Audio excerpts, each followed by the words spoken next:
This is a on-off switch with emergency stop button. I was given this to review for free. If you wanted to purchase this, it would cost you about $18. They have not paid me for my review, and my opinions remain my own.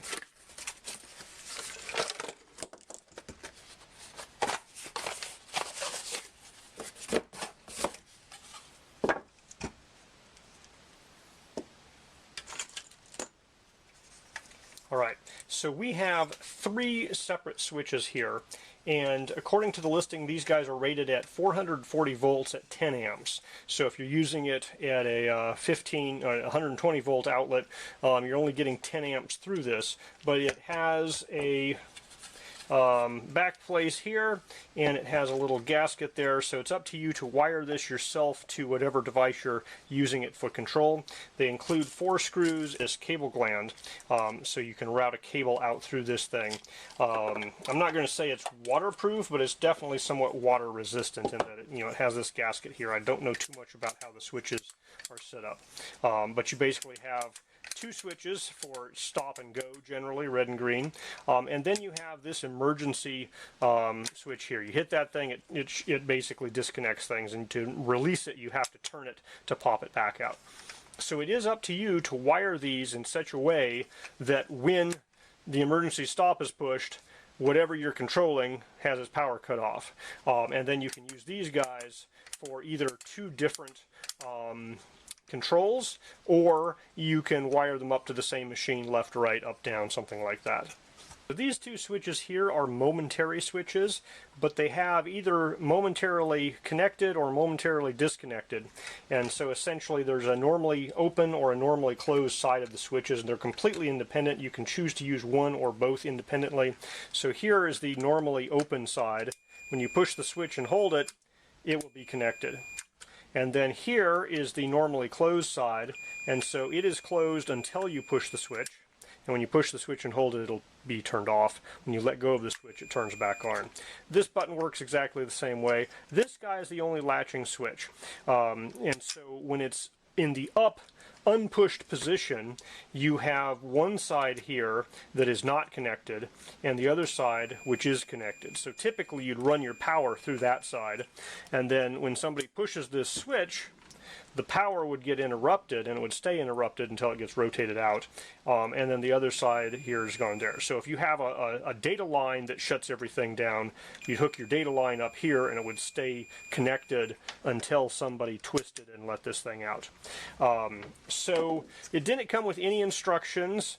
There are removable color caps here for the red and the green, and this little plastic thing here. So all of this is plastic, and there's this little cap here. There's no light up functionality in the switch at all.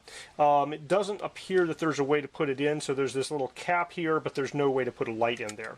Now it also came with RG and stop, and I'm sure there's a way to get into those.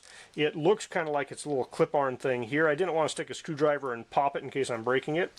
I expect that this thing unscrews, so it might be you lift it up out of there just a little bit and then unscrew and the switch unscrews, but I don't want to break this thing trying to figure it out because they didn't include any instructions. So unless you need to change the red, green, and stop, I wouldn't mess with that just because I don't know how to open that up.